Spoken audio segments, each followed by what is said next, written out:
Happiness is beautiful, it's a kind reality. Happiness is the highest good, happiness is free. So let's be so very happy. Yeah, let's be so very happy. Yeah, let's be so very happy.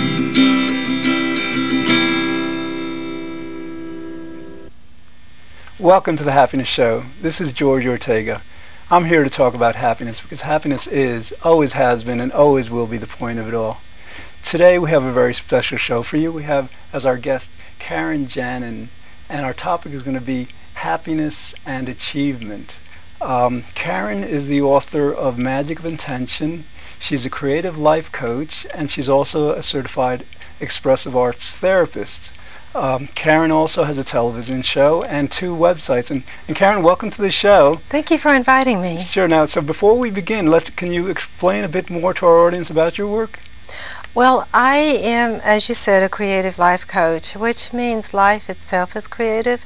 So I love the coaching aspect of what I'm doing, which means that I move people forward, but there's many ways to help them move forward with their life and their goals and achievements. And I have a couple websites, and one of them is about my business, of course, my coaching business, and the other one is about honoring orphans that are making a difference. And it's not about adoption, it's about recognizing the successes that orphans have achieved. Right, and again, like this show is going to be about achievement because that's what your other website is about.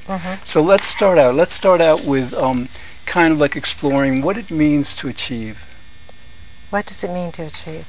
Well, I think it's so many times if you take some steps to do something that you want to do, you say your intention is to achieve something, and you do it. For me personally, it feels good, because it comes from a place of a desire to make a difference, to inspire others, and so it's wonderful to see the things that I personally have achieved, and to see others achieve their things as well.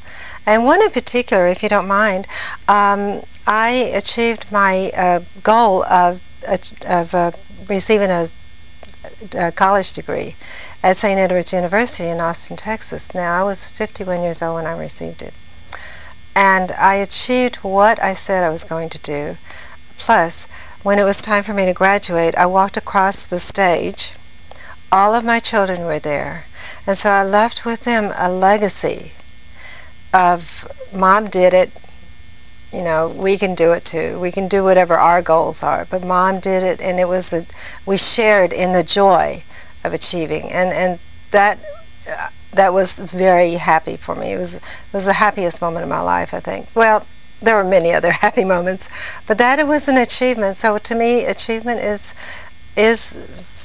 an emotion. Right. I guess it certainly Okay. it certainly inspires very positive emotions generally. And I guess in a certain sense, it's, you know, we have a world we're born into and we live through, and I think maybe achievement has something to do with either improving ourselves or improving the world in some way. Right. Okay. And so then what excuse me, what if we could have defined achievement as having a purpose, you know, a single purpose, what would that be? I think the single purpose would be achieving a certain amount of, you talk about happiness, because without that, you know, the achievement becomes something further away from you. In other words, it's an inner peace, it's an inner joy, and it's connected with the emotion of feeling good about yourself and honoring who you are. Right, because yeah, I mean, generally, you know, when we're trying to achieve something, I guess it's always because that, you know, achieving that act of achievement is gonna kind of like inspire those positive feelings. I mean, whenever we do anything well or right, even when we attempt to do something and we see any kind of improvement, then that's gonna like help us to appreciate ourselves Absolutely. And then the other idea though is like, I guess that achievement really it is. So in a certain sense, if we're trying to achieve something, let's say for someone else, like if you're a life coach, then you're really trying to achieve for the people you coach just a happiness for them, a greater happiness. Yes. And of course, same for ourselves. So so in a sense, these kinds of achievements that we attempt are kind of like tools or ways for either our happiness or the happiness of others. Well, you know what? I think it comes first from the happiness of yourself, because you really can't lean on the happiness of others. You're hoping that you are the example of inspiration and joy, and it's like the energy. There's an energy or vibration of helping others.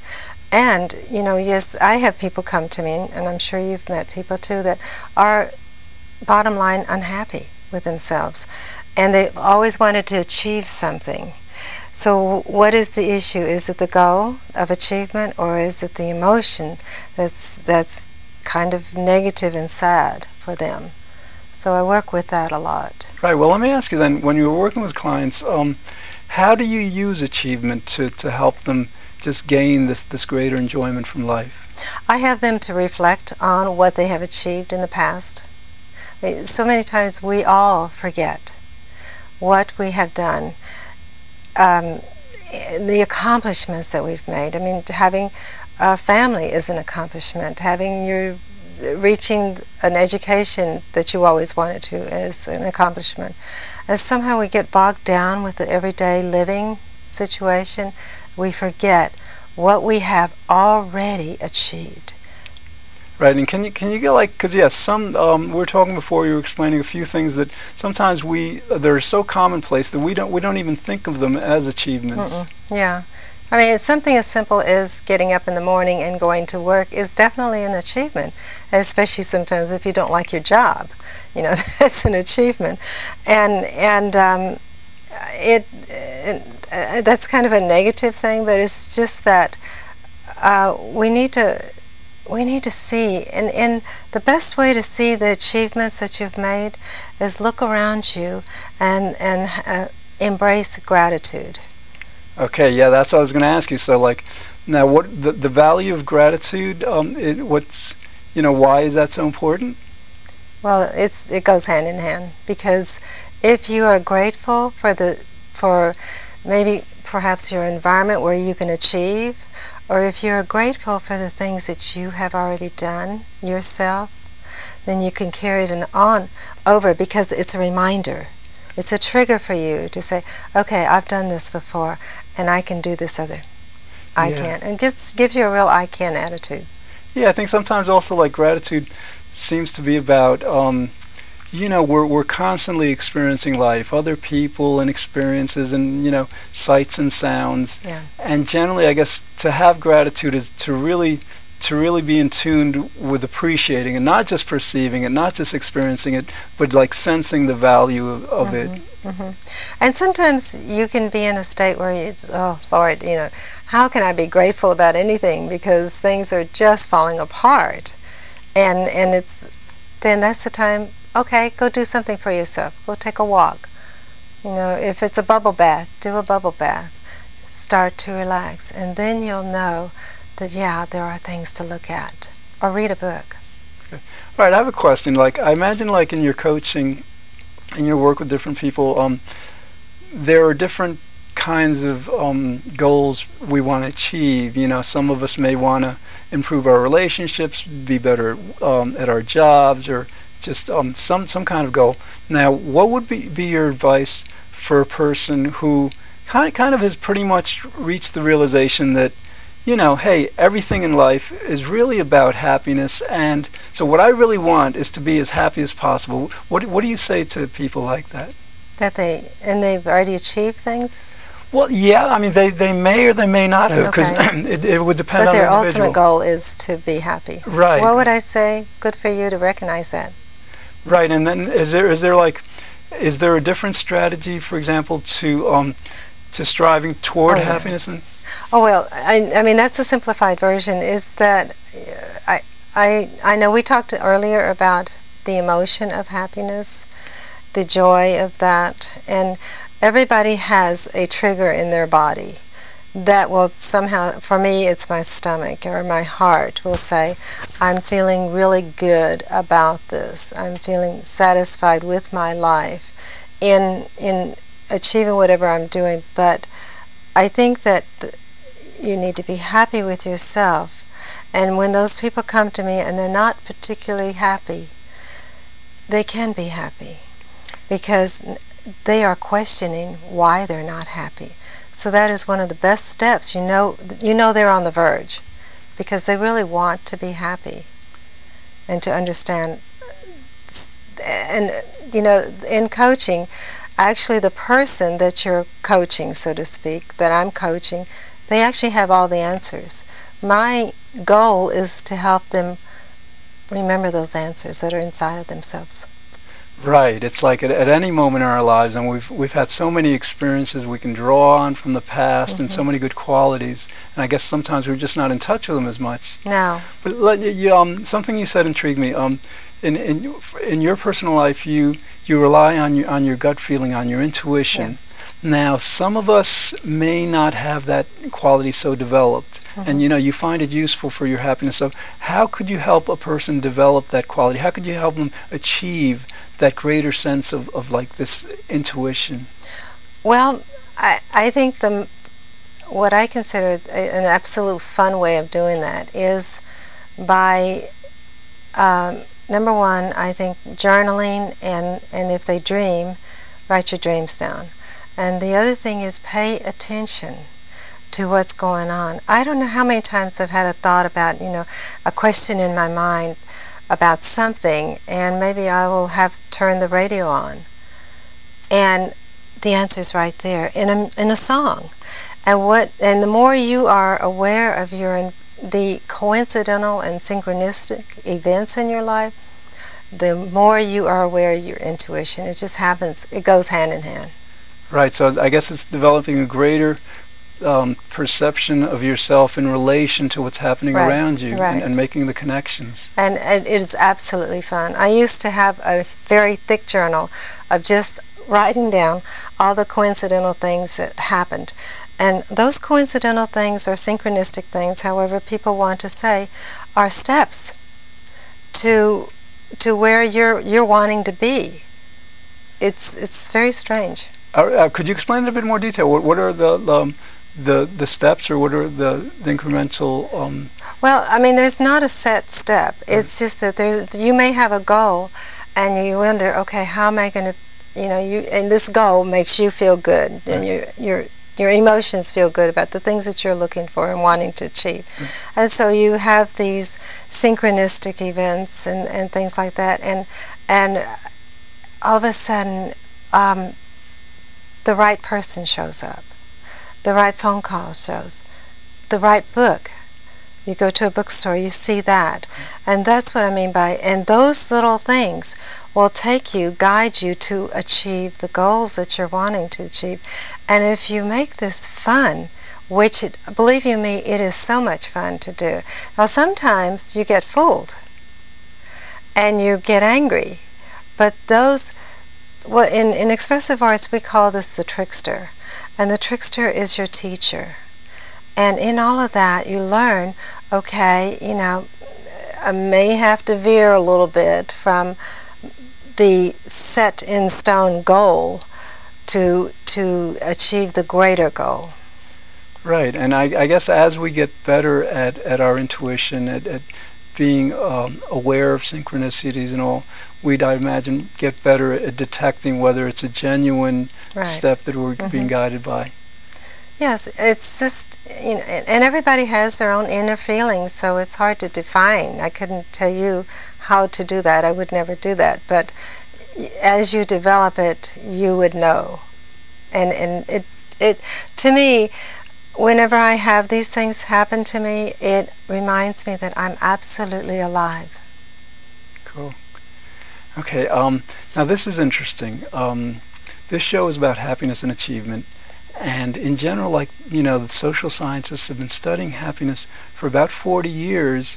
And, in the same manner as, like, for example, with money, with social status, with education, with IQ, sometimes things that we generally believe will automatically ensure happiness, doesn't. And achievement is somewhat, similar to that. Again, with, advanced academic degrees, making more money, more status, more success. So then, how can we hone in on those aspects of achievement that when practiced correctly, will enhance happiness? Well, yes, we live in a world where we are driven to do the outward achievements, so to speak. And we think that is going to make us happy, as you said. How do you hone in on getting back into your happiness, your true happiness, while you're doing this? Is number one, when you are aware that this is not really making you that happy, and yet you have to be responsible. So it's like what I tell a lot of my clients. I said, all right, you have a job that's not making you happy and you have moved up on the ladder. Start thinking about what's going to make you happy on the side, on the weekends, and start developing that. And as that happens, it grows and grows and grows. And they then will have a change of attitude. Either they'll have a change of attitude about their job, or they may leave and pursue this. Right. I mean, that makes a lot of sense. So, basically, what happens is it's not that achievement, generally won't lead to happiness. That a lot of times we will choose these goals to achieve. We'll just spend our time and energy on things that I guess, may be related to more to, let's say, what we believe society wants, or our parents, or what we think is accepted, rather than what we want. Okay. Let's see. So. It would seem like, if happiness is the greatest achievement on a personal level, and of course there's many sub-achievements, like, working on improving our relationships, our ability to do whatever, that it would seem that in terms of a world, that the greatest achievement we could have as a world would be to have a much happier world. Yes. So, how do you think? Let's divide this into two parts. How should we go about, trying to achieve this much happier world on a personal level, and then we'll explore maybe how we can create this much happier world as a society. Well, on a personal level, the first thing that came out to me was meditation. Spend some time and just be quiet and get in touch with who you are. And meditation doesn't have to be sitting and doing the ohms. It can be walking. I love the walking meditations or the jogging meditations, because on the personal level, you have to get back in touch with who you are. And you're really, each person is an amazing person. I know you have a mirror there, and I keep telling my clients, pick up a mirror and see what an amazing person you are. If you do that enough, you're going to start believing that. Yes, so, and it's interesting you mentioned meditation, because there's actually, I don't know if you're aware of this, but I do transcendental meditation. Oh no, I didn't know and, that. Well, yeah, back in, I think it was the 70s, they had a group of people go to Washington, D.C., I think right before the summer, and they made a prediction that they were going to spend a certain amount of time in D.C., and they predicted that summer after they were there, that crime would drop dramatically in that city. Yeah. And amazingly, crime in that summer dropped 25%. Now that's like, there's no explanation. Now, I haven't researched it extensively, so maybe they were aware of certain demographics, certain trends that might have helped with that prediction, but it's just very, very interesting how something so personal, so related to one, can influence the whole world like that. Oh, there is a lot of research being done about that, and I firmly believe it, because you can walk into a room, a party, for example, right, And one person can be very negative, and everybody's been happy, and all of a sudden it's really sad. So it's an energy. They don't even have to say anything. There is an energy out there, and it's not a weird thing. We are energies. Right. So I believe in that completely. Yeah, and something interesting about meditation also is that you know, in general, again, this show is about achieving, but it seems like with a lot of the meditations, it's like to be able to achieve a sense of not achieving, or a sense of just like the achievement is to just be, right? Right, be who you are. Yes, Yeah. Absolutely. That's You know, great. we don't always have to be achieving goals, you know, or we don't always have to, you know, because sometimes in so much effort being done, then you lose yourself again.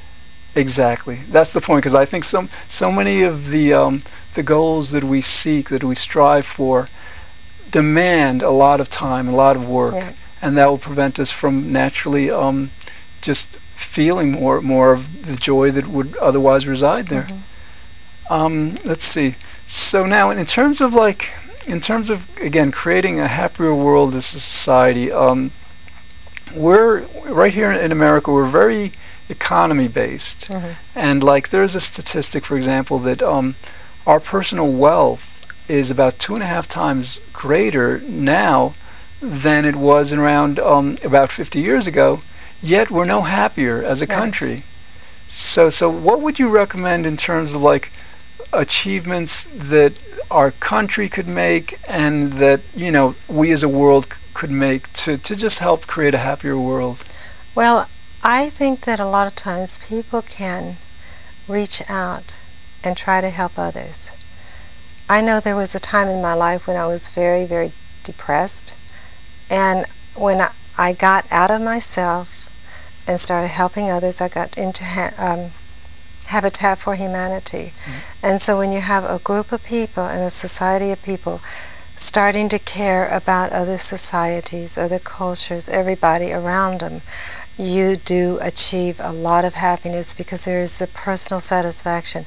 Not that I did this, but in that you're helping others, and it's like we were talking, the ripple effect. It's wonderful. Right, and I guess, you know, something like that, some administrations really like to foster involvement, like volunteerism, you know, in government and all. And of course, you know, in the private sector, we could also encourage this through different clubs and organizations. I guess, you know, it seems that many of us have time, you know, have ample time to do more. So let me ask you, why is it, do you think we as a people, as a society, perhaps don't do as much of this giving, you know, to others as a way to even enhance our own happiness, not just theirs? What prevents us from you know, doing more of that? I think people get so caught up in the stresses of life, and they are wanting to make more money, or they're worried about the groceries, or they're worried about, you know, how are they going to pay this bill and that bill, and you know, and then someone calls and says, will you contribute to this organization, which whatever organization it is probably really good, and so they get upset about that. Well, I don't have enough money for my groceries, much less that. But you know what? And when you help your fellow men and women, the whole society, when you help each other, reaching out and helping, the wealth that comes to you is greater than the money. It's an emotional wealth. It's a happiness and joy. And the money will follow, because you know, what you do a lot of times, you create blocks for your own personal satisfaction in life or whatever. But in reaching out and helping others from the heart, that reminds you, you really do have a heart, and you really do still care about what's going on around you. Yeah, and I think we all care. I think that, you know, even the research bears this out. People tend to be good. We tend to be honest. We tend to care. And I think this goes back to how we started the show, that a lot of times we get so distracted with achieving like more money or more success that we lose our focus. So that I think maybe we can relate this to creating a happier world, that maybe the achievement that we need as individuals and also as a society is this knowledge to learn about what we're talking about, that we should prioritize our time, prioritize our resources, so that, like, for example, if we're 2.5 times richer today than 50 years ago, that means that we don't need 1.5 times the resources, the financial resources that we have, and so that we could spend more time on just, like, helping, just improving ourselves and others. Yes. And I think it's really important. A lot of people do the preaching thing, helping others and stuff. Walk the talk. Don't, be the person that you're talking about someone should be. If you want to be happier, if you want others to be happy yourself. Okay, great. Okay, we've got about a minute left or so.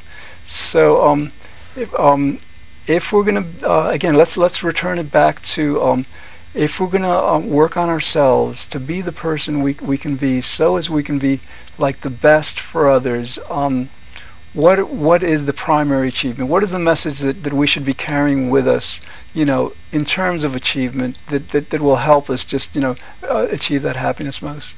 I think that being happy with yourself will reflect on the other people around you.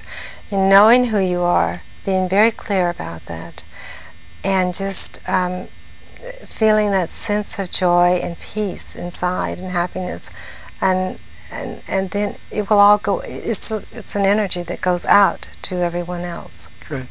Okay, thank you so much, Karin, for joining us. This has been a really good show. And again, we really need to learn how to achieve in a way that achieves what we most want, both as individuals and as a world. Well, that's all we have time for today. Thanks for watching. In the future, we'll explore other topics designed to help us better enjoy life. This is George saying, be good, think well, and feel very happy. And I hope you'll join us next time here on The Happiness Show. Happiness is powerful. It's our underlying need. Happiness is why we live each day. Happiness is destiny. So let's be so very happy. Yeah, let's be so very happy. Yeah, let's be so very happy.